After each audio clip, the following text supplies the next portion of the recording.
This episode is brought to you by Audible. Get a free audiobook download and a 30-day free trial at audibletrial.com/greasy. There you'll have access to over 180,000 titles right from your smartphone. And if just in case you've been living under a rock, we've been sponsored by Talkin for these past few weeks. And, yes. And, you know, if you go to our Instagram, Facebook, or Twitter, you can definitely see Talkin Tuesday. And we rocking with them just the way they rocking with us, and we appreciate it. How you doing? This is KG of Cosign Magazine, and we are Talkin Greasy.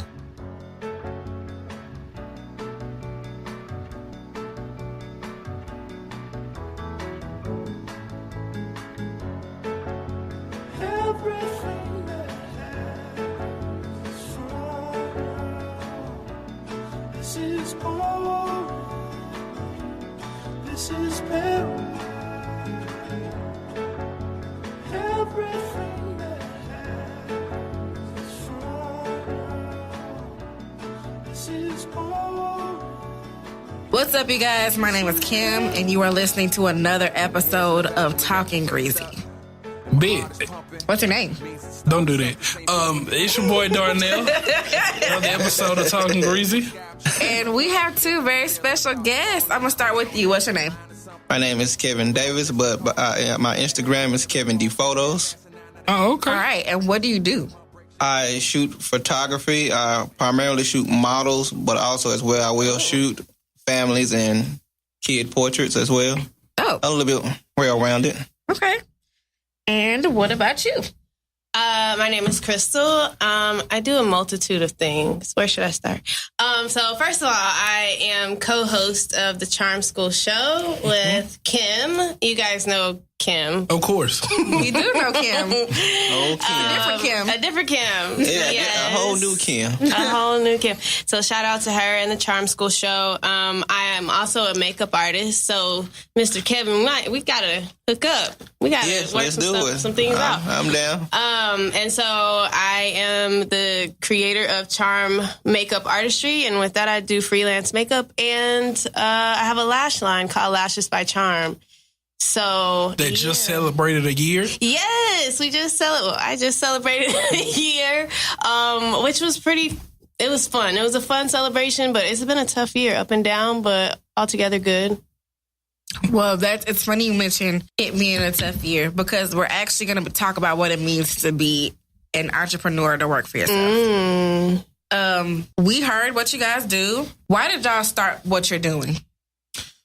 Well, I initially started what I was doing because initially I was designing clothes, but that wasn't really successful. But I wanted to maintain staying working with fashion and working with models, and I decided to pick up a camera, and I was told through my friends and support that I was much better at that. So I just stuck with that. I did not know that.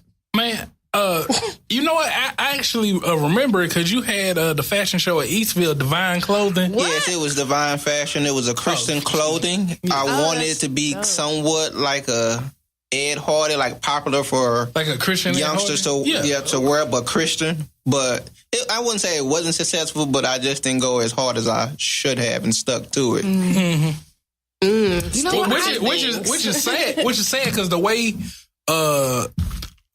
our culture is popping in Dallas now, you would have been somebody by now if you would have just kept it going. But Yes. I mean, you go where your passion is and what you got money and time for. Yeah, because the money that goes into buying the clothes and the bulk, and you're not making what you spent on the clothing, then you kind of have to shut down shop if you just, and still got shirts in the closet now to this day collecting dust. That's a business. Just a little bit of shirts.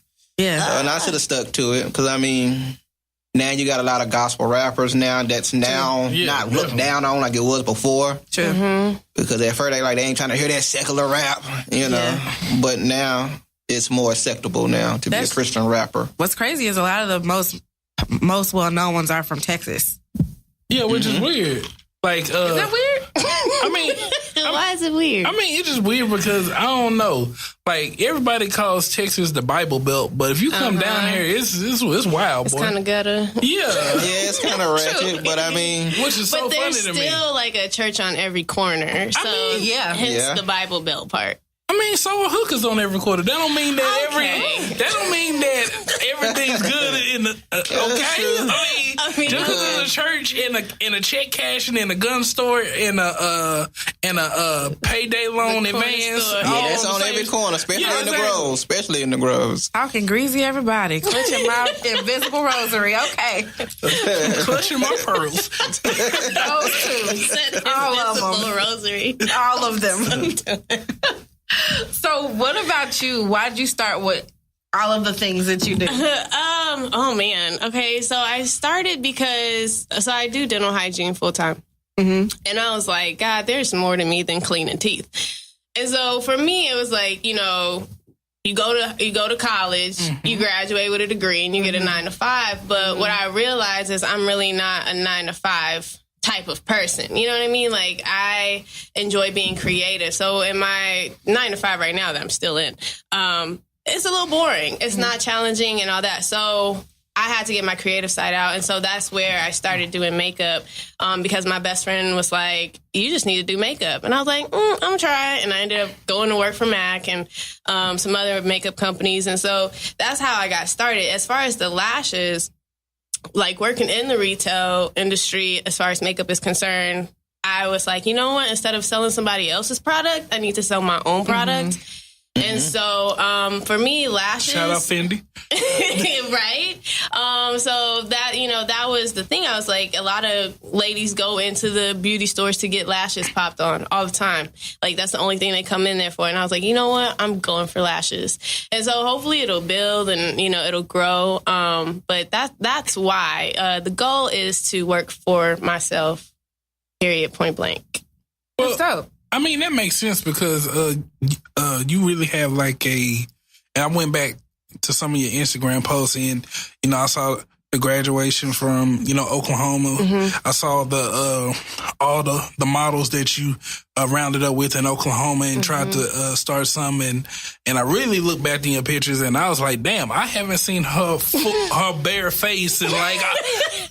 I literally had to go back to 2014, 13 to see some bare face pictures. I was like, damn, she really been on her grind with this. Oh, yeah, for sure. You got to stay, you know, like right now I'm not beat to the gods, but, you know, you got to stay ready or, you know, because I am my walking billboard. You know? Yeah, that's true. That's true. Because, I mean, please don't take this disrespectful. oh shit. But I mean, I remember like I was listening to the Charm Skool on YouTube, and I think you said your age. I was like, she bullshitting. That's how good she is at makeup. That's how good that concealer is. Thank you, Lord. Because I was like, I ain't gonna say the number, but she said, I'm such and such, and I look back at something like when you graduate, I said, this the damn devil. Is she that good or goddamn? I mean, you know what? I get that every day. So, and I will say I am 34 years old. Now that I'm 34, I feel like, you know, just like you told him, like if you would have stuck with it a long time ago, I wish I would have started this a long time ago. Yeah. You know what I mean? But I have to get over that and just do with what I have. I probably wasn't mature enough then. You know what I mean? So, but thank you. Yeah, you know, I'm 34 going on 25. But you know what? A black 34 ain't everybody else 34. You right. Because goddamn, but people be aging like sand papers. like goddamn. But I can't. But then I get all the little young dudes that come. I be like, baby, listen, I'm too old. That's how you know she old. Hey, kill, sugar, honey pie. I'm too old for you, baby. Sit on my lap. Let me say something. Nah, you sit on my lap. Okay. Chris is gonna come early. Okay.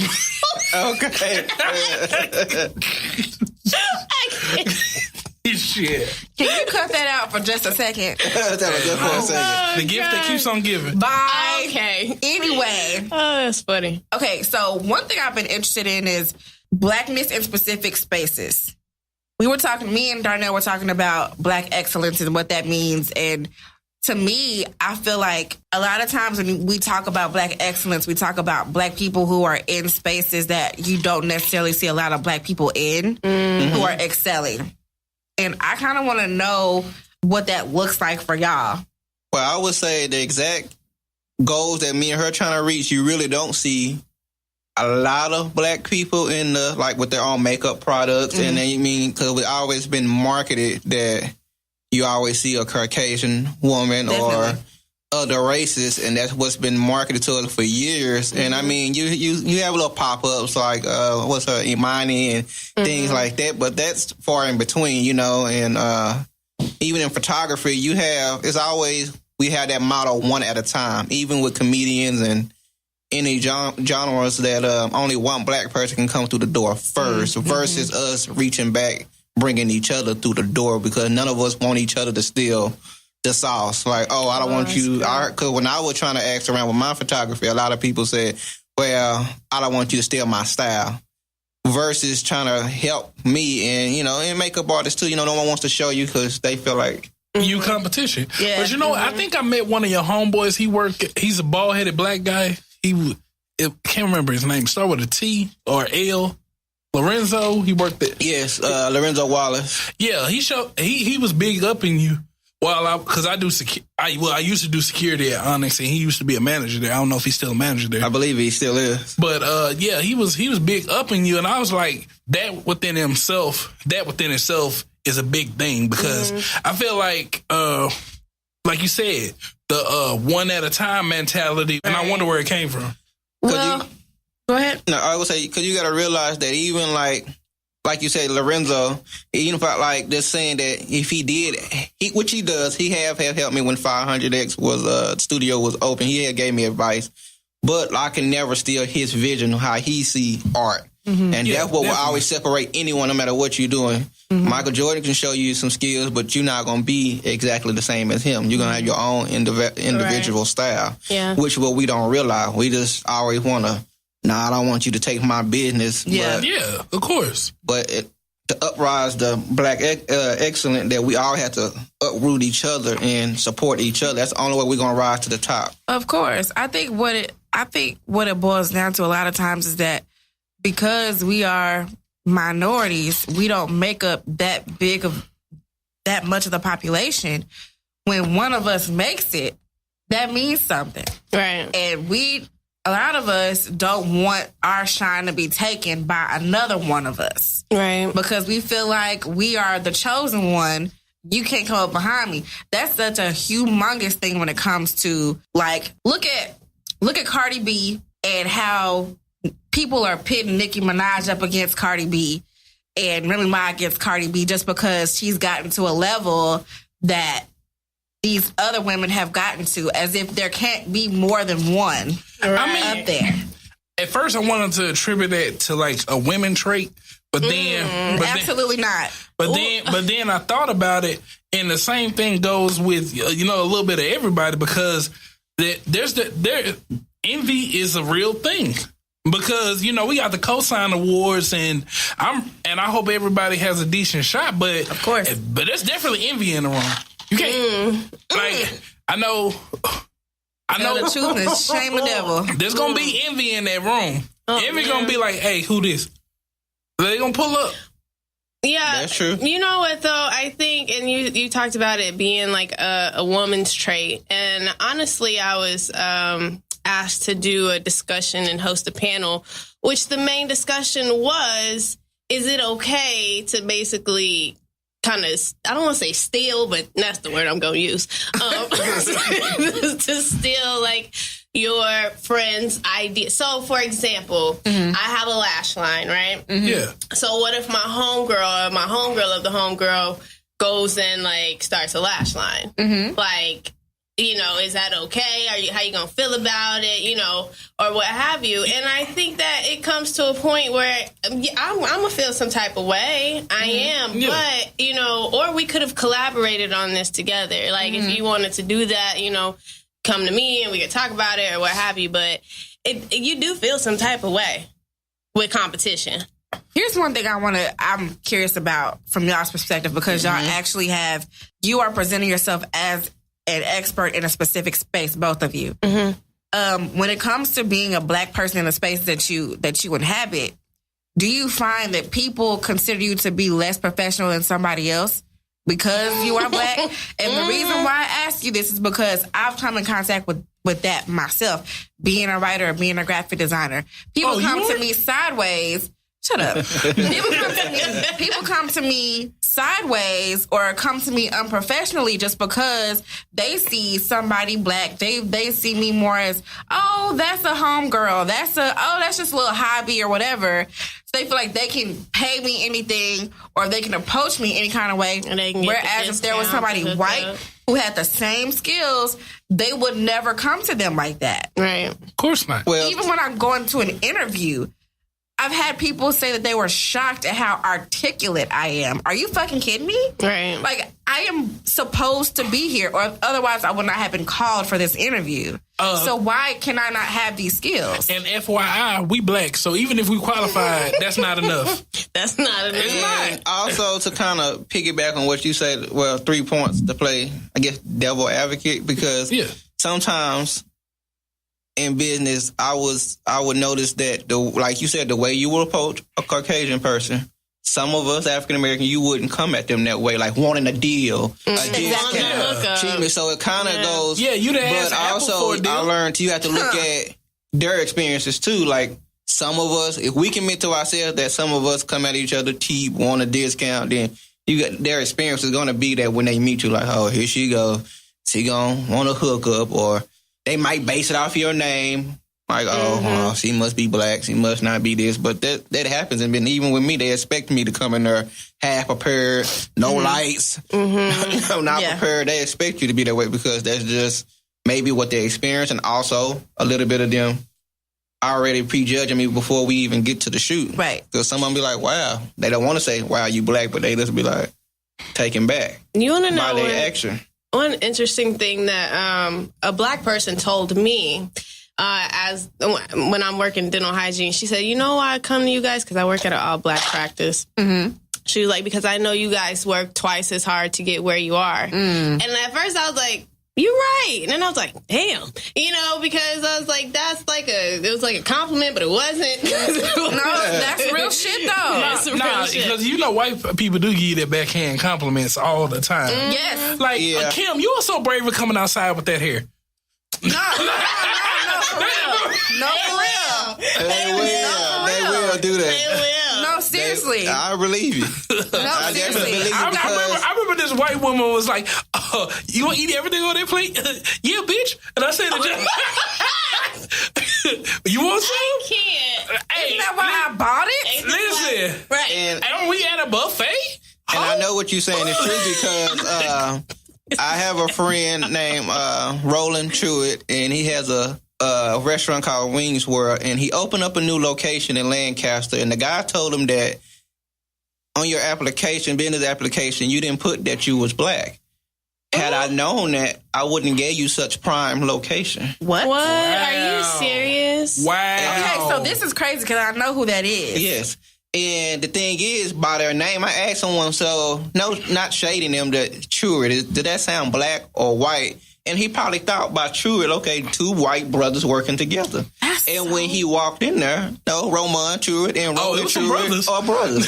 They opening up a wing store in Euless. They got one in Lancaster on Pleasant Run. They opened up another one pretty soon too. So it's like they're trying to build a franchise, and when they see the name, they assume white. But when you get there, you're pretty much saying, I would have gave you a shitty location for your restaurant had I known you was African American. Wow. Because, I don't know, maybe Roland knew that and said, well, I'm not going to put that I'm Black because I know if I do, you going to not give me this good location. Okay, so that's actually on the application? Yes, you have to put, male, African American, white, you have to put that. They have to know these things. Optional. You know what?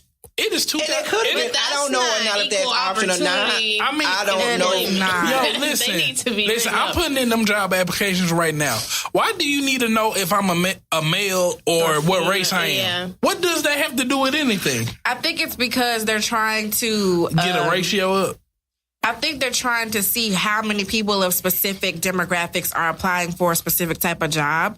And they probably have to have a specific amount of people. Yeah, exactly. I think they're trying to reach a specific quota for diversity. I'm not going to say I'm a male. I'm not going to say I'm a black man. I'm just going to put do not want to answer, do not want to answer. Yeah, put other. Put alien. Do you think that's going to help you?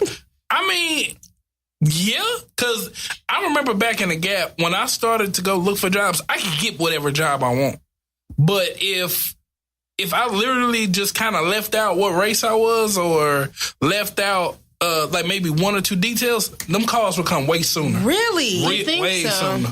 They did. They will. Crazy. And I've heard. I always get stumped on that part too. Like, do I want to tell them? Yeah, because most jobs only are required to hire like maybe one Hispanic, one black, just to keep the minority going. And then by minority, it'll be like 1,000 white employees and like one black person, like 10, 20 Hispanic, and I'm like, but we have to show through our action that's not okay, because even when you look in commercials, it's always that one black girl, that one black kid. Yeah, let's not. Right. Well, you know, they kind of. I don't even know what they were trying to say. Anyway. Yeah, definitely. What was the point? But you know what? My experience has been when I've applied for journalism jobs, I almost always got it when I put what race I was. And the reason is because you learn in journalism school that you're supposed to have a staff that represents the community that you're covering. So you're supposed to have a ratio of black people to white people to Asian people to Hispanic people that represents the community that you're covering for your media outlet. And so because of that, because they never had black people, I almost always got the job. Wow. But I noticed that I would always be the only minority.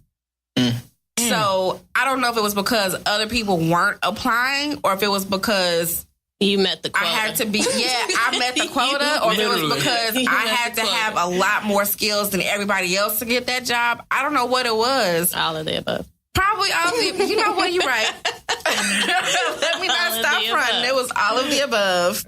That's why I think with not just the black community, but period, networking is so essential. Very. They try to tell us, but they really don't drive it home in like community college, high school. Or that literally you can be fully qualified and unemployed. Mm-hmm. Yes. Doctoring. Oh yeah. Whatever little license or certification they quote unquote just have to have. But if you ain't got the connect, if you don't know the right guy, if you don't know Jeremy Biggers, if you don't know Rolling Truett, or have some other friends or some girls who want to take a picture and do a test shoot, you tripping on your own legs. The realest thing that come out of ATL the movie was when Esquire tried to get his application approved to go to that Ivy League college, and he literally met every single requirement and then some, but did not have a referral. And that white man told him, sometimes it's not what you know, it's who you know. Absolutely. Yeah, which is weird because ATL ain't about nothing. It's nigga, that movie is about.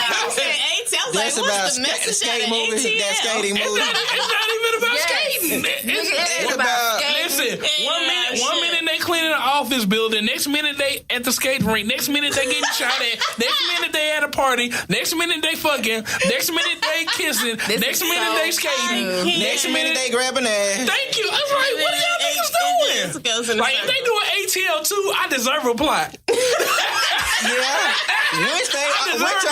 I heard they on, so you might need to get on there. You need I need motives. I need something. That's the best part about black that excellence.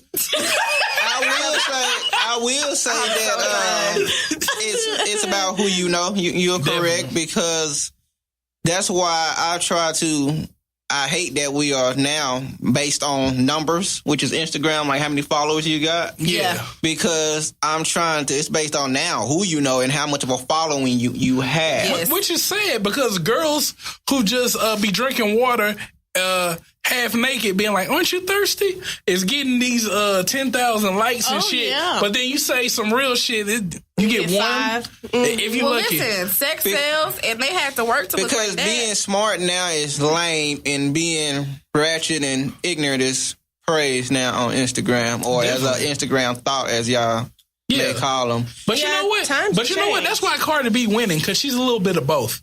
She's a little bit of smart, she's a little bit of hood, all of ratchet, and interesting. See, also honest, and I will... And that too. Correlate that to model, because a lot of them I say it's not honest. You claim you want to be a model, like they may say, I don't know, Lyra, Miracle Watts, these Delicious or whoever, but they kind of in between, like, I want to be like them, but I'm not willing to do what they did to get to that point. Yeah, I want to model. Rather that may be taking your clothes off, because the thing is, you can see a white woman take her clothes off in a Victoria's Secret commercial, and a black person will be like, oh, that's editorial, oh, that's great. But when a black girl do it, she's a whole slut, thought, bitch, whole dirty foot, whatever name you can't see, and it's about the same thing. Dirty foot is but not. the thing is, let Kevin finish. But the difference is that because of a black woman has more curves than a white woman, that comes across market as urban or hypersexual, or because you'll never see a big booty black girl or white girl in a Victoria's Secret or H&M shop ever. So that's why I tell a lot of them, you have to think about it. Do you really want them shots? Because the crazy part is, I remember back when I was in school in the 90s, you had a fat ass, you would automatically assume a hoe, because that's what the older people would say. Look at her, she got a big booty. Crazy. I can tell she's fast. Man. But that's just based off assumption. Now everybody want a big booty. Before, you were scared to get a big booty because you was a hoe back then, you know. But now, everybody want a big booty. Kevin, you right, but let's keep it 100. Some of these Instagram models, they're in between modeling, they're in between doing makeup, they're in between, hoeing. Because you ain't you're not doing radio, you don't have no skills, and you over here saying serious inquiries only. Like, bitch, okay, no black men. I'm like, because the thing is, a lot of models think that, okay, well, if I get the shots and get the big booty, then, like you say, book now. You only had one photo shoot. Exactly. You only got 400 something followers. You don't have a lot of following. You don't know nothing about the business. You don't know how to do nothing. And the difference is, at least Delicious them did something like, okay, let me work my way to get on a TV show. Yeah. Thank you. That's televised to millions of followers. I mean, not followers, but viewers. Yeah. But a lot of models don't want to do that. They want to skip that process and just get paid. Well, see, also, just want to get paid. Some of them need to be a little bit more tasteful. Like, I hear what you're saying. Yeah, and you're like, well, they don't like them because they got a big booty and da-da-da. Okay, yeah, some people don't find that tasteful. But some of these pictures that they're taking are not great. Like, some of them look some photographers have these girls posing all weird in a bathtub or something like that. That shit ain't good. You're right. Let me say no shit. Okay, you're a dolphin. But to me, if you let that guy talk you into, like, it's a picture that's always on Instagram where the girl is earning board out and she laying flat on the earning board with the flat urn on her back, and they just took that picture. Like, you let somebody let you do something that's stupid, that's on you. Right. You know the difference between looking as a black woman, you have to be very selective on the type of pictures that you are letting out there. Like, if that's the type of modeling that you want to do, it must be. You're not going to be a Victoria's Secret model just doing a whole bunch of extra naked ass pictures. It's not going to happen. But see, and then also, but let's keep it 100 though. Let's keep it 100 though. A black woman can take the exact same pictures as a white woman, and a white woman could be seen as tasteful and editorial and high fashion. Playgirl. That's not where I was going with that. I was going for like someone who is seen as I'm sorry, I got a point addiction. Upper echelon. And then a black woman can take the exact same pictures and she's seen as a slut. Right. The problem is that people do not put black women on the same pedestal that they put white women on, period. Absolutely. So let me add this on too, Kim. Have a whole wall they have to get past to get where white women are. Let me add this in just real quick. You're right, but we also goes in with ourselves because I know a couple of black models with down models who show their ass, and they say, "Oh, that's wrong." But you the same girl that's passing bottles with your ass out in the club. So what's the difference?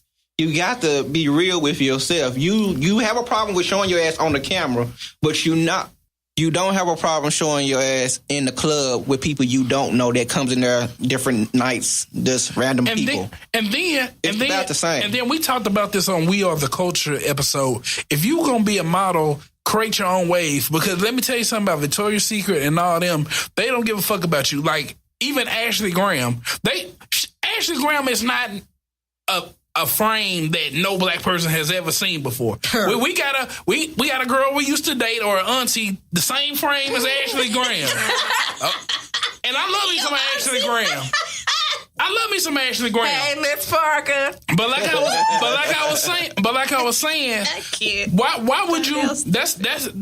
That's what I love about this episode, because I'm trying to get people out of the mind frame of you need to go to a Victoria's Secret, you need to go to such and such. You need to go to hell, even Fendi. If you don't feel like there's a brand for you, you make your own league. Yeah. You make your own rules. You get your own people, and you make that shit cool. Because let's be honest, the fashion industry, the makeup industry, they barely started fucking with girls with halfway normal body types. Right, and they recently just started giving more black models the respect and even letting them in more fashion shows and all that kind of stuff. Like, it really just started. I mean, there's only been like a select less than 5 years. Let's put this out there.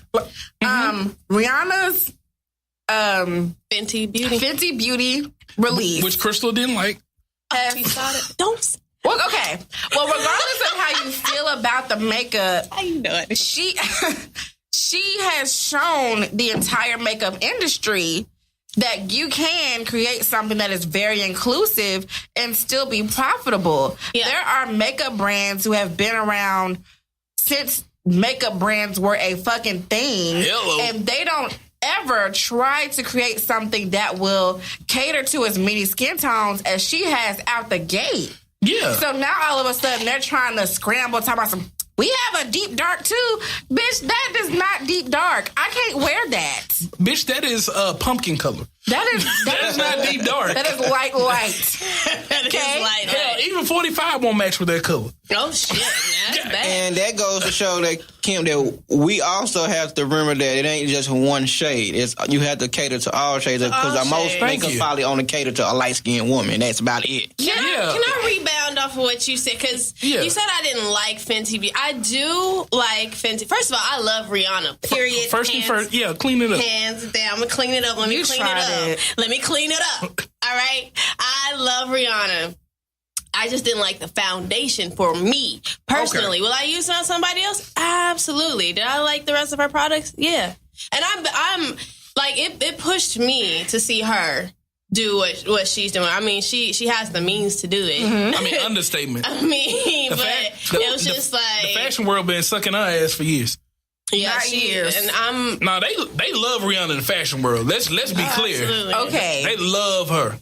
And I love her. So don't get it twisted. Okay. But you know, Rihanna one of the only girls that can literally wear anything, and 9 times out of 10 she gonna look good. I saw that post on IG today. It was this ugly ass shirt, and it was like, but when Rihanna wears it, exactly.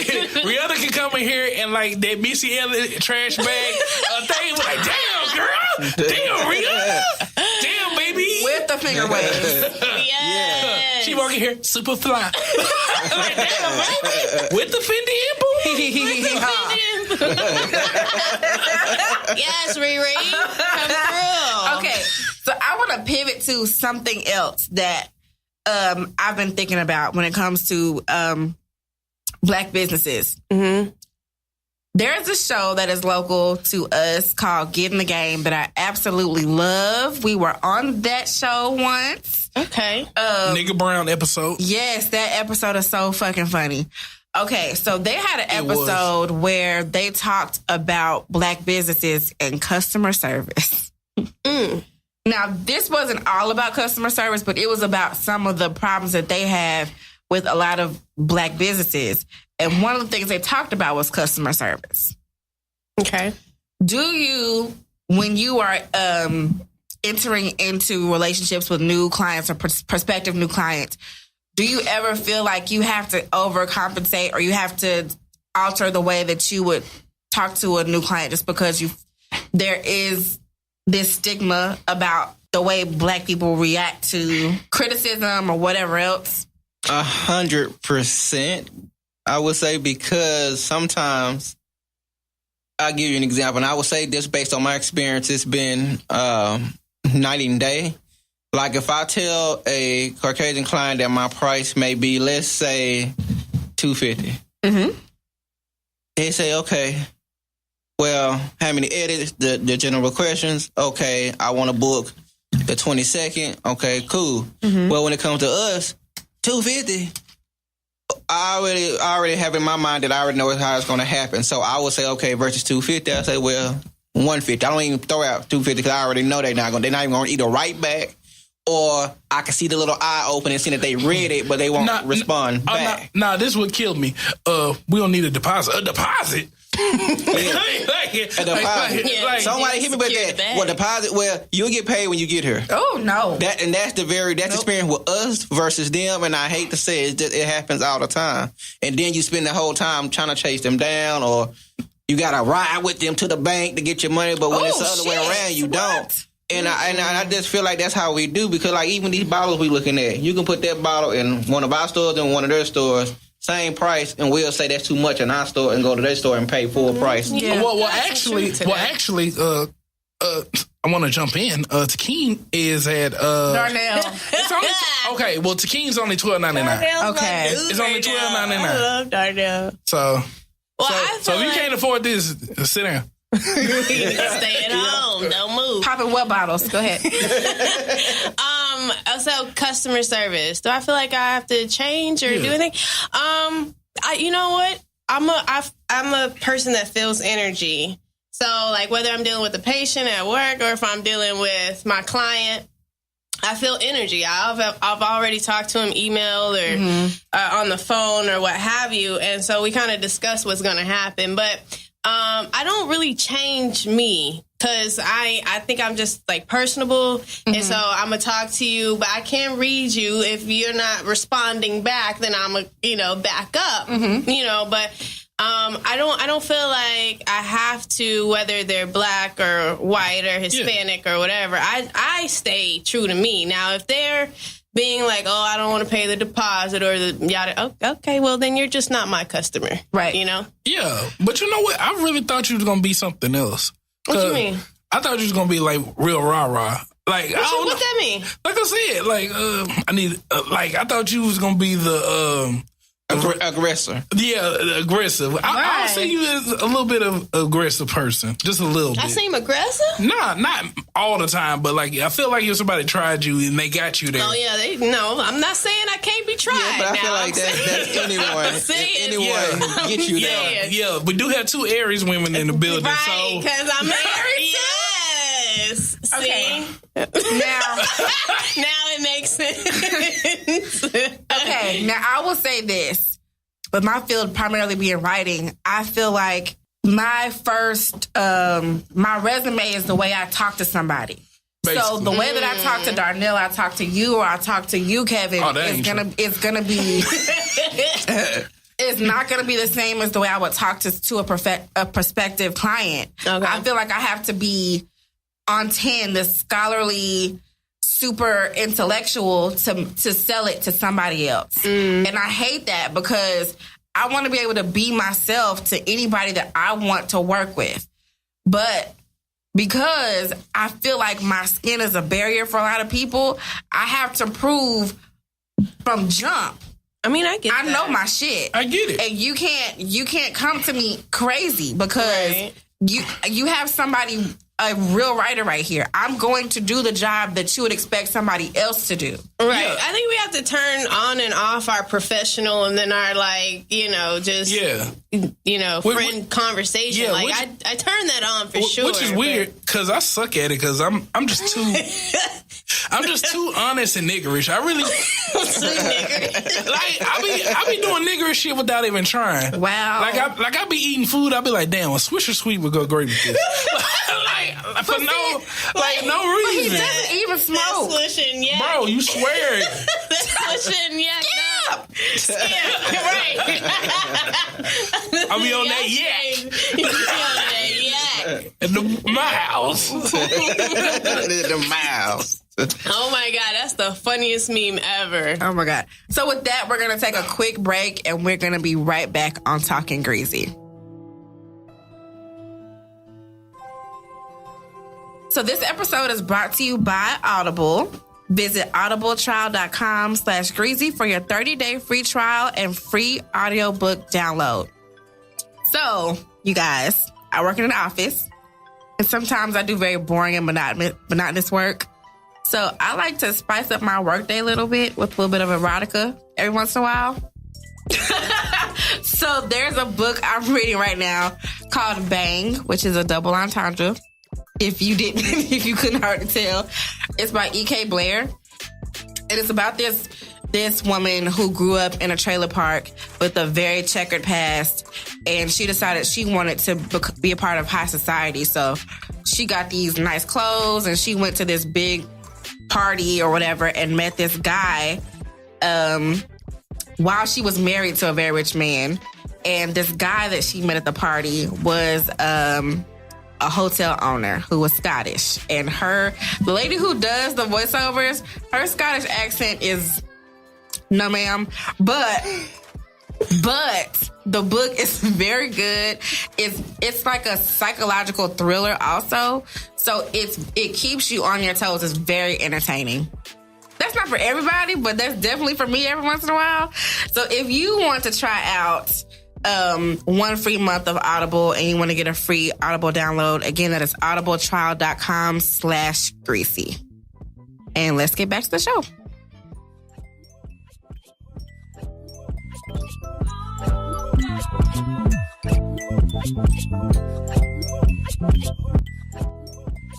Okay. So I kind of want to switch gears. You a mess. Do you want these coins or no? Like, what's the issue? Is you trying to get paid or not? Thank you. Okay, so I want to kind of switch gears. I want to talk about what's happening with Jamel Hill. Oh, fuck you, ESPN. Okay, go ahead. Sorry. So we actually talked about this a few weeks ago. Well, at the very beginning when it first happened, when ESPN was first with the shits. And now we found out that she has been suspended. Mm-hmm. I want to get y'all's thoughts about it. You in trouble now. You think so? Do you think this is going to make a difference? People's opinions about her being suspended? Well, I feel like they should have, versus suspending her, they should have just let her come on the show and explain herself versus kind of throwing us out to the wolves like she's suspended. She don't represent us all of a sudden no more. All of a sudden. Wait a minute. That is the funniest shit I've ever heard. You should boycott the NFL and boycott Trump if you don't believe in. Here at ESPN, we do not believe in that. We do not believe in disrespect against our president or helping black people. That's like a dentist saying we don't co-sign toothpaste. like nigga, you gonna have new customers, but I mean, in the same sense, you gonna lose some people. You think it's that cut and dry? Yep. Like I told you when we was just talking about this and blackness is offensive, the reason why I co-signed her and actually even being bold enough to say this on her Twitter is the fact that she knows she's up against the machine. And she only has a few allies, which is them brothers that's on the show with her, and they've chosen to, with her, be off the show until she comes back, which I commend. Because a lot of the times when we do this quote-unquote black movement, we going to do it by ourselves. We going to let one nigga take all the hits. Yeah. The rest of us is going to watch. Mm-hmm. Once they knock him off or kill him off, we back to what we doing. Instead of us all moving as a unit. Because, if we would just move as a unit. But you know what? But let's put it out there. And we're going to talk about this in a few weeks, but we ain't got no allies. Let's put it out there. There's that. Who can we call right now to stop what's going on with black people? There's that. Yeah, I mean, we don't that's have a that's a good very thing true. because, like someone said, we don't have no more someone standing up for the black community like Martin Luther King or anyone like that because we And them niggas didn't do nothing. What? Whoa. Whoa, I need you to explain that. Explain that. I mean, listen, I'm not talking about, well, let me talk about the civil rights movement. Literally, the civil rights movement, legislation and all that shit didn't pass until the powers that be wanted it to pass. All that protesting, walking in the streets and getting shot and ate up like a Rice Krispie treat from them dogs didn't help. What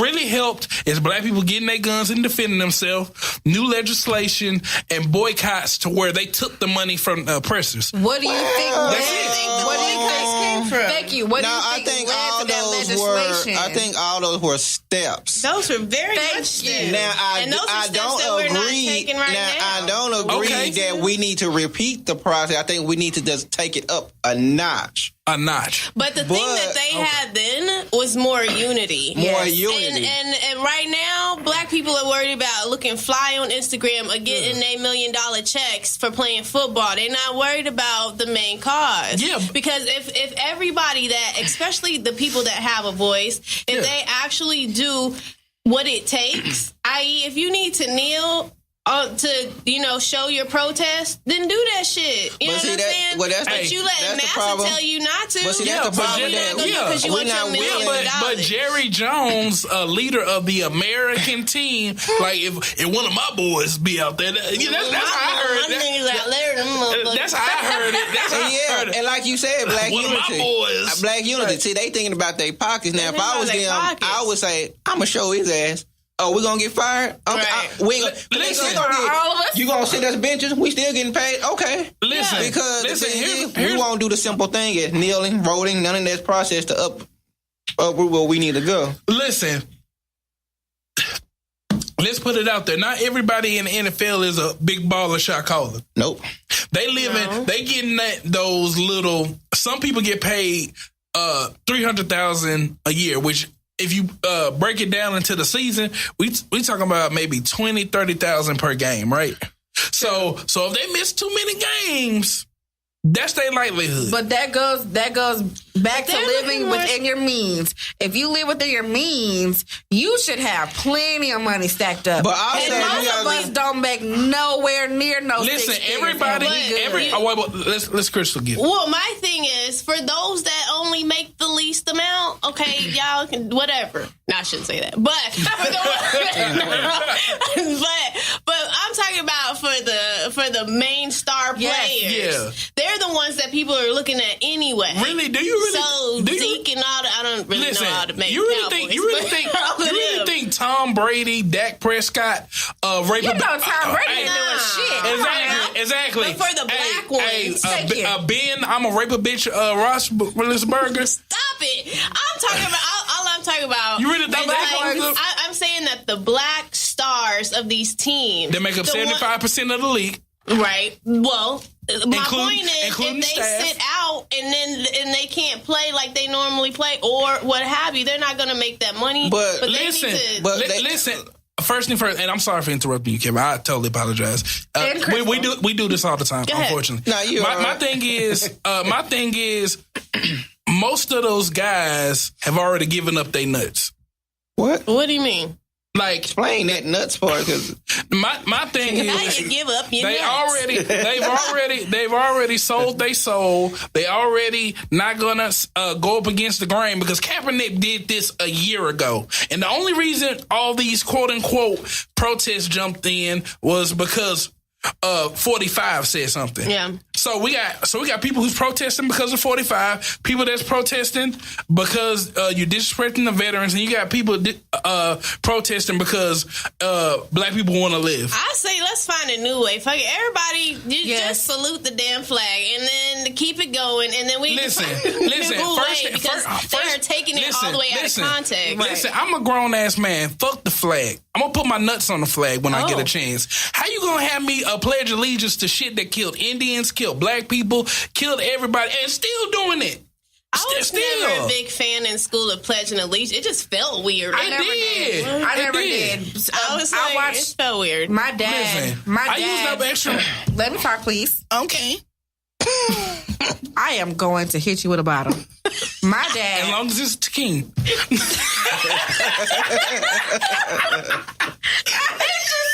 As long as it's Talkin, you can hit him. Okay. My dad, growing up, before this taking a knee shit, when I was a little kid, we would go to different outings or whatever where the Pledge of Allegiance would be, people would say Pledge of Allegiance and listen to the Star Spangled Banner or whatever. My dad would just stand. He wouldn't put his hand over his heart. And I noticed that from 7 years old. Wow. And I asked him one day, I was like, why don't you ever put your hand over your heart? Because I learned in school that's what you were supposed to do. He said, he tried to explain it the best way he could because I was little. He was like, listen, the people who made that song and the people who made that flag and the people who made the Star Spangled Banner disrespected black people. They owned black people. They had us as slaves. I am not going to salute a flag like that. I'm not going to participate in the Star Spangled Banner, and I'm not going to participate in the celebration of that song. Now, if you want to do that, that's okay, but it's your choice. But I'm telling you, that is why I, as a black man, don't do that. Black woman. I'm talking as my dad. Oh, excuse me. You weren't listening. I wasn't. So, I hate you. So, from early on, I knew what the game was. I feel like part of the problem is that we are not instilling that type of knowledge into our kids. No, we're not. Of course A not. lot of the people that I know could give a fuck about all of the things that are going on right now. Y'all talking about too much racial shit. Can y'all get back to taking selfies and taking pictures of your cereal? Hey, Kim. Yeah, because Kim, I don't see race. boy, okay. Okay, what you see, motherfucker? Am I translucent? Hey, Right. Hey, You see this. You see it in my hey, skin. they run all the lights. It's the same color and shit. Well, you know what? To your point, I feel like a lot of it kind of went away or disappeared in a sense for us 80s babies, because I really don't remember a whole lot. Now, I grew up in Oklahoma, so there's that. But, you know, I didn't get a lot of education when it came to African American studies and such, right? Until I got to college. And when we got to college at the University of Oklahoma, shout out Boomer Sooners, OU Texas weekend. But when we got there and we had the Black Student Association had a meeting for the freshmen, and what they said was, you better get in some AFAM classes, period, point blank. Every Black student and others should be in these classes. But as a Black student here at this university, you better take some AFAM classes. And that's not, that was when it actually soaked in for me. But I think the reason why it's kind of like back then we weren't so concerned. Because everybody started doing well, right? In the 80s and whatever. And Black people actually starting to get ahead a little bit, just a little. And then they started forgetting about the fact of where we've been. And we need to get back. We need to get back to a place where we need to understand civil rights. We need to understand our Black power, our Black beauty, and have for ourselves. That's why I love Black businesses. Yes. But I wanted to add on that I think that's everywhere. Because when I was growing up as a kid, it wasn't too much about slavery. And if it was, then maybe one chapter out of the whole damn book. Or maybe out of 350 pages, you might have had 4 in there. And even now, Martin Luther King's, I think the speech, 2000 babies generally honestly don't know about slavery. And you might don't want to say that because they took it out of the books to act like it's a myth. What are these Black people talking about? What is slavery? We don't know what y'all talking about. And what's so sad to me is, and I tell people all the time, and there's no offense to anyone that is gay or trans, I guess is the new word. Yeah, I know. But it's a shame that they respect them more than they respect us.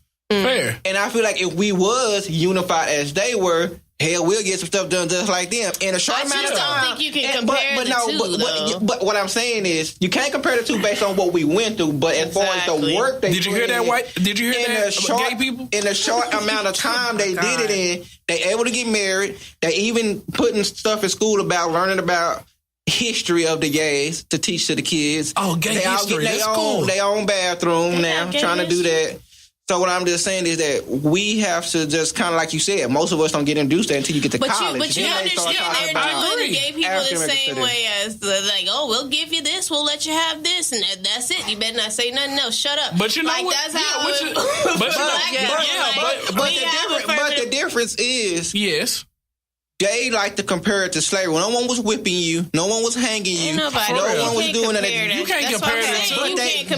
But what I'm saying, they will. That was their first argument. Yeah. But that's not true. Well, that's null and void. You chose to hide in that closet. Dear white people, you cannot compare being gay. But another thing that I want to add into this, and I don't know if Kim or Roderick experienced this at Eastfield, or even working with Africans, I kind of get low-key offended. We got plenty of Africans downstairs. No, this is my thing. I'm low-key offended that I'm sitting here arguing with the same race that I am, that you're not black. What are you talking about? What are you? What? Well, no, because they'll tell me, if you tell an African if you tell an African, like if I say, are you black or something like that, I experienced that, no. They don't want to be called just black people or related to us over here in America. Okay. And I know what I said, maybe it didn't make sense, but if I said that they're black, I have arguments with some of them. I am African. And I'm like, well, what is the difference? Like, I mean, I know the difference. African. What I'm saying is, I guess what I'm saying is, do you think they would treat you different based on you being, I guess, an African American versus just a straight, I guess, African from over there? Wouldn't we get the same treatment as far as discrimination and things like that? So that my thing is, so why do they feel like, because at my job, they get offended when you say that? We have had nobody from your job is watching or listening. Kevon, how dare you call me black? What is that accent? Stop. Okay, and we're going to can we get to the next subject, please? Mufasa. No, what? That's getting cut out. Okay. My best friend EJ Nigerian. That's like a white person saying, I got 2 black friends. I'm not racist. Like, what? Good night. Hey, anyway. I don't know you niggas like that. I'm done. So the next subject. I'm checking out. We'll go to it then. Hurry. You're doing too much. You're taking too long. You're doing way too much. I am. Oh my God. Just stop. Fuck. Okay. So we're going to talk about Eminem and his Okay, so I saw some... thanks for nothing, has bro. Has 45 said anything yet? I haven't checked them. I've unsubscribed from 45. I have no idea what he said. Please block me on Twitter. He probably already has. Anyway, so Eminem recently did a cypher. Originally, they just showed part of the cypher on BET. Now they've put out the extended version. There have been some mixed reviews.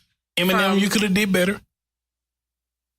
Some mixed reviews from lots of people on my timeline. Some were saying that they were really happy that he said what he said. Others were saying that they felt like they couldn't give him a gold star because of what he said, and that you shouldn't trust anything that he's saying because he hasn't tried to speak out against police brutality or anything like that, and he's chosen to be in a predominantly black space. Stay woke, Kim.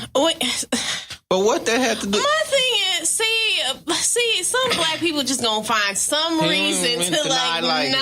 Yeah, like you know what? Well, he just now saying something, so but at least he did what he. I don't know. Maybe. But those same people in the comments probably ain't doing nothing. They ain't doing nothing themselves. So I mean, I know what you mean because nowadays you don't even have to like.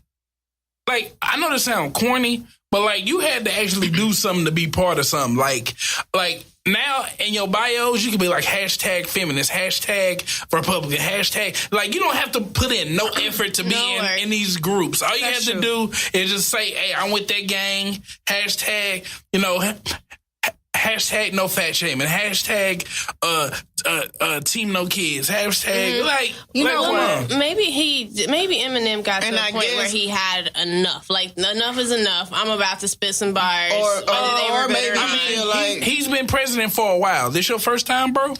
Well, okay, that has nothing to do with anything to me. I just think maybe he had enough, and maybe he felt like he wants to step up and show that, hey, not all white people feel this way, and this is why I feel. Now, too, he has been out of the game for a minute. No one's seen him do anything, so maybe he's also based about on to come out with another album. You probably like that. Perfect timing. There's that. And maybe how you remembered him, you like, well, this freestyle was okay, but it's not what I expected from the I knew back then, but hey. I have a side eye to this because of exactly what you just said. His album's getting ready to come out.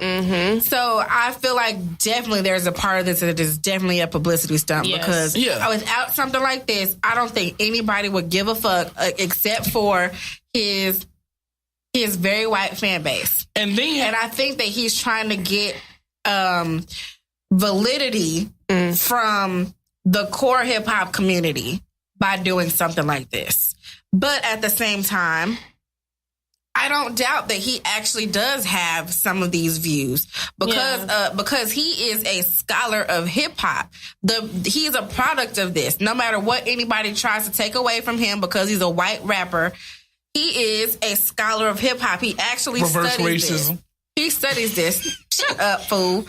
And so, because of that, he has had to study the life and the culture of so many black people. So obviously, him seeing the things that 45 is doing against people of color, that probably did make him feel a way about that. Yeah, I don't doubt that he didn't mean it. I mean, I just feel like it was kind of a good timing.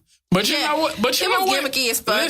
He could have stepped his bars up though. That's one thing I will say. He's orange. Okay, nigga, what? Okay, but yeah. Some of us. And then my thing is, it goes back to the whole NFL taking a knee thing. A lot of these people didn't start protesting until 4 weeks ago, but we've been having this protest for a year. Yeah. I mean, how convenient. Yeah, it's a part of 45's agenda to get y'all not focusing on what we need to be focused on because the real conspiracy is his hair is fucked up. The real problem is your hair is fucked. What kind of spritz does he use? My thing is, it amazes me that he took. If he used Afterglow or Aftersheen, I'm get that little. He uses pink lotion. I was about to say he used some Blue Magic. Damn, that's old. Yeah. But y'all know about that Blue Magic. No, but it amazes me how he has taken America's sport and made it his platform. Like, he has now made it to where, they're taking a knee. They shouldn't. You should kick them up and get out of there, whatever. Sons of bitches. Sons of bitches, sorry. Excuse me. I used the wrong cuss word. But, you know what I'm saying? Like, he actually found the platform for America. Who doesn't watch football? Right. And who don't watch the Cowboys? Well, that. And, but my thing is, like, you are really splitting people because that's one sport that Americans love. Like, you gonna watch some football whether you like it or not at some point. And let me tell you a little thing about manipulation. It always takes 3 people. You make 2 people fight while the other person does something in the background. Just let that sink in. And who else but Donald Trump can take something that normally unites people and makes them hate each other? And divide exactly, it. my point. Shake it up. That's exactly what I'm saying. Let's get back to... First it was Obama, and it still is. But, yes, and his whole purpose is to undo everything that man has done. Yes. That's it. Nothing else. Let's undo everything he done. True. So when all is said, he can say, that happened on the Obama's watch, not my watch. So that way they can ensure that, to me, make this black man look bad. So someone else chose to step up and run for president that was African-American. When Obama was in there, y'all saw what happened. So do you want to put this back in the White House? I mean, that's true. His entire goal is to just do a Control Z on Barack Obama's presidency. All 8 years. Yep. And make it look shitty like, you let this dude turn the White House into the hood, And you sure you want this? You sure you want this back? But people didn't take notice, but Obama did black up the White House. He had the South by Southwest on the lawn of the White House. This nigga had a barbecue at the White House. For one of the birthdays. I think it was like 4th of July. I saw that. Yeah, I said, look at Obama with the Earl Campbell links ready, the beers popping. But you know what? That's why can we have a Barack Obama appreciation moment? Yes. That's why the fuck I loved Barack Obama. Because no matter what people were saying about him, no matter how much people hated his blackness, he was gonna still be black. No matter what. He had a barbecue with what at the White House?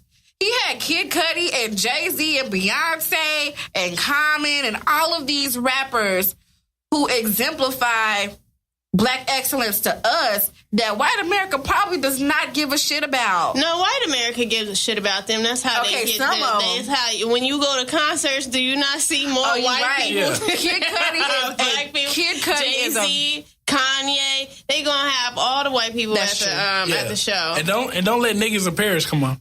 Right. That's a very awkward moment. I mean, if you they not sure if they should say. That's sure. No, listen. You know what? Nowadays they do. Listen. When white people are in a group, they get bold. When they alone, okay, you got them. But when they in a group, they get real bold. Yeah, you ain't gonna whoop all of us. So we all gonna say.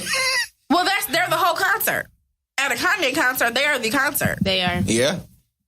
So just to wrap up this conversation about Eminem, one thing I will say to address the people that were saying that you can't trust what Eminem is saying because he has not said anything about police brutality. And if he's going to be in hip hop culture, then he has to give a fuck about black people.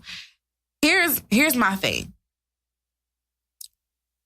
Even though I commend these people who have a platform that are black, who are athletes, musicians, actors, or whatever, I hold them to a much higher standard. And maybe this is not right of me, but black people in these spaces who are rich and who have influence, I hold them to a much higher standard than I hold white Eminem. I'm sorry. I feel like because you have experienced it, you have a responsibility to do something about it. Do whatever you can about it. He is not experiencing this firsthand. He has not been affected by this firsthand. So I don't care what he has to say about police brutality. If he says something cool, that's great. If he don't say shit, whatever. Does that mean I'm going to buy his album? Fuck no. I don't care what Eminem is doing in a month or whenever it comes out. Well, first thing first. When we talk about progression and change, that takes money and that takes a network. And one thing that this government has been excellent at is keeping a black network from organizing. And don't you think the government will watch rich black individuals more than the rest of us? Like literally, there was a hip hop police. Like I remember Ice-T. Still is. I remember Ice-T said something that he wanted to either kill the president or a governor in a rap line. They literally came to his son's school and picked up his son. They were and came and arrested him. And then it happened to Tupac. It happened to Nas in New York. I'm not trying to be a conspiracy theorist, but there is somebody watching us and watching and waiting and trying to be like, Krystal, we know your lash line made you a multi-billionaire,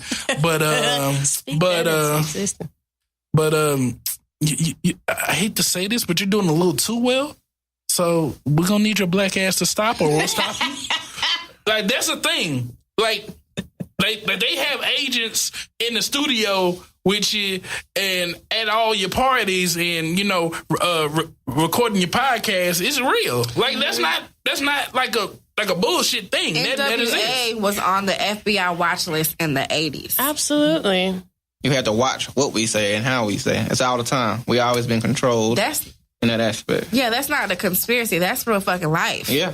But at the same time, We always been on the radar. oh, of course, that's the Always. reason why. Why do you think that our greats have been assassinated? Mm-hmm.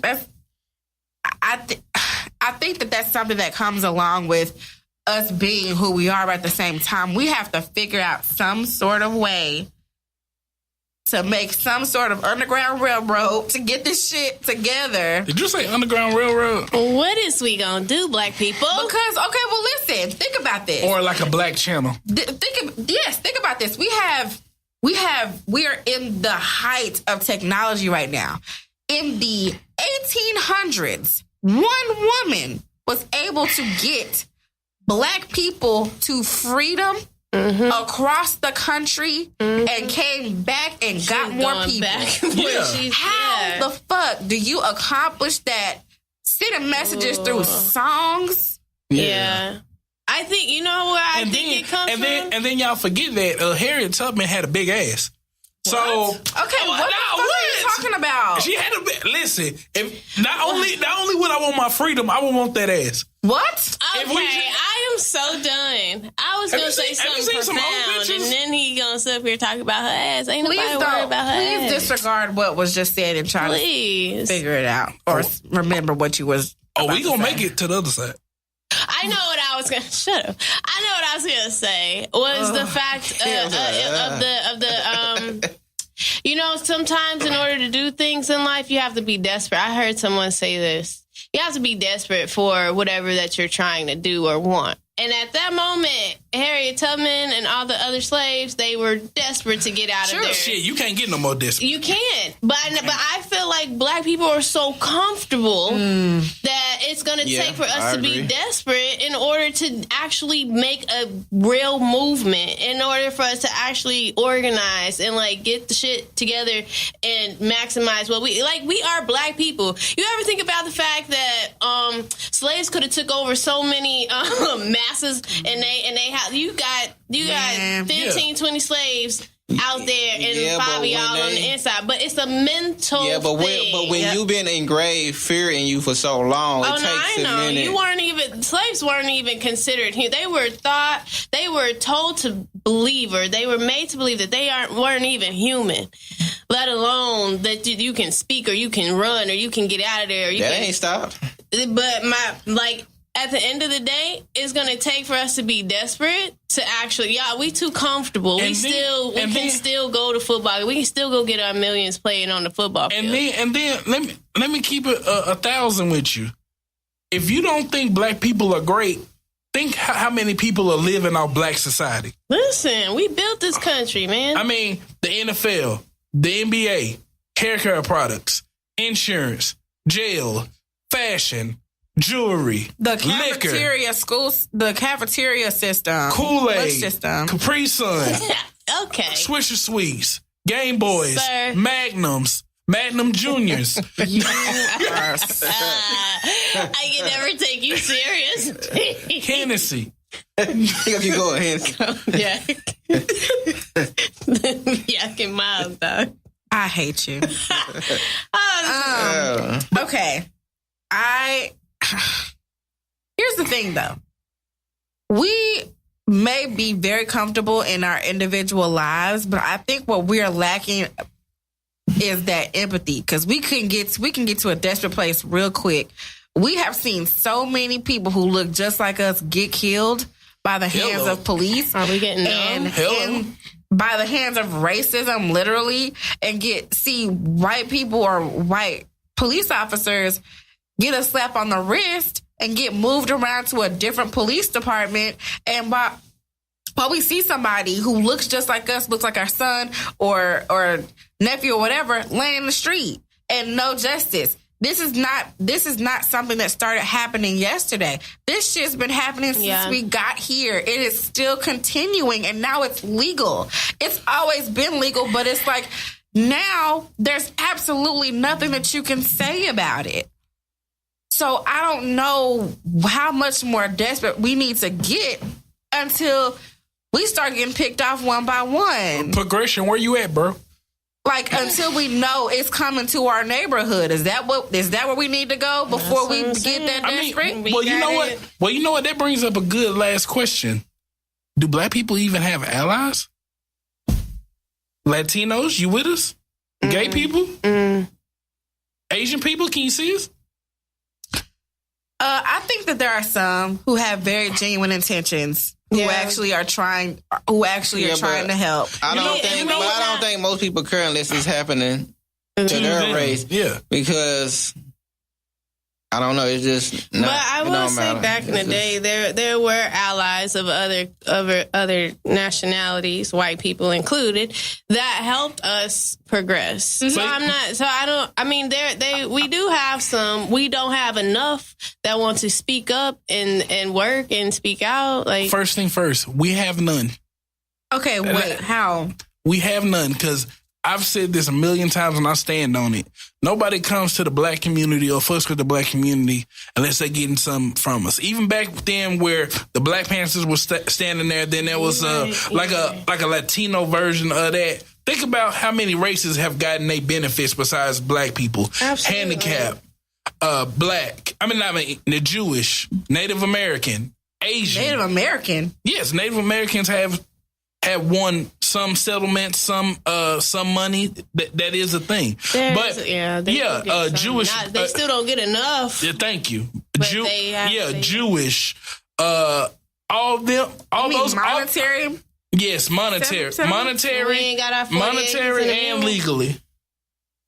Like, I hate to admit it, and I hate to be the negative guy, but we don't have no allies. And if we did, we should have been done called them. Because if you think we got allies, who can we call tonight? Okay.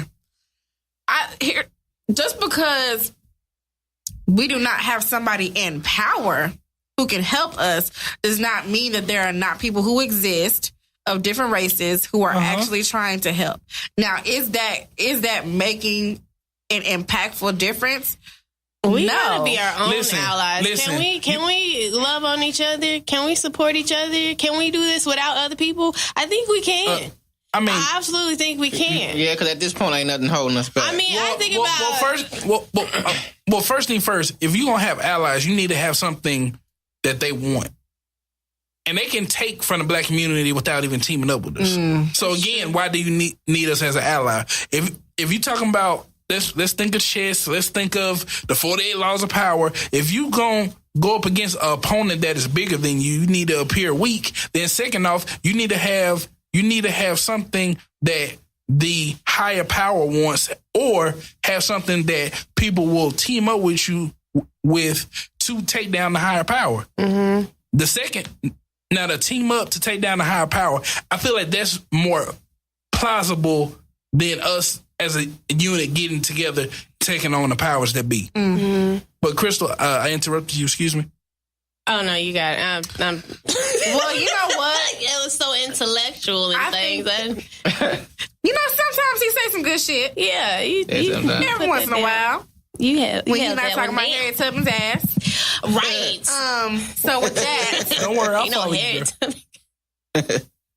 You don't even know what she looked like. It don't matter if the ass fit. So it was easy to do the underground railroad. Especially at night. Especially at night when the only light was the stars. She probably looked bad until the sun came up. Bye. So with that being said, can I log off? Can I go? We're both logged off. So with that being said, I'm in sleep mode. With that being said, we are going to wrap this up, but we really, really do appreciate y'all having this conversation and entertaining this bullshit. Please let us know where we can find y'all. You can find me on Instagram at Kevin D Photo. Okay. You can find me at Krystal K10. Now, that's my personal Instagram. But please follow The Charm Skool Show, and that's school spelled with the K for Kim and Krystal. And follow us on YouTube, The Charm Skool Show as well, and Lashes by Charm. That Instagram is LashesXCharm. Yay. All right. You already said? Yeah. Mm-hmm. You don't be listening. I'll be everywhere, bro. Clearly. So you can also find us at Talkin Greasy on Twitter, Instagram, and Facebook. You can listen to us. And YouTube. You're right. And YouTube. You can also listen to us on Apple Podcast, SoundCloud, Google Play, Stitcher, and Spreaker. All right. You can find me at KAYDIGS on Twitter. On Snapchat, I am Okra-Winfrey. And on Instagram, I am Whitney Scrooston. But Kim, aren't you a writer or a freelance graphic artist? Yes, I have exciting news, you guys. And why do I have to say this at the end of every episode? Because it's your job. That's your entryway into me saying what I'm getting ready to say now. I love it. I actually just decided to create my own brand and my own company for me being a writer and graphic designer. So now you can find any resources you need to contact me at www.contentlyu.com, and you can send me an email for business inquiries at info@contentlyu.com. It's your boy Darnell, Snapchat, Instagram, Twitter. Darnell does it. And also, if you would like to be a guest on the show, hit us up at talkingreasy@gmail.com. And also, if I say some problematic stuff that you kind of have a problem with and you mad that I want to hit Harriet Tubman ass all through the Underground Railroad, hit me up at 469-454-8231. Are you a necrophiliac? Don't do that. I'm not that freaky. Okay. I love y'all. Now you sapping out my energy because it ain't it. Go ahead. Because it ain't easy talking greasy. Bye.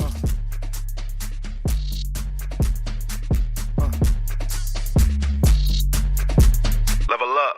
Couldn't even get an interview back then. Now podcast like text got me texting. Yeah, I remember they ain't want to add a minute. Feel like Stan LeBeck and Billy Madison. Now every move a nigga make, they steady jacking it.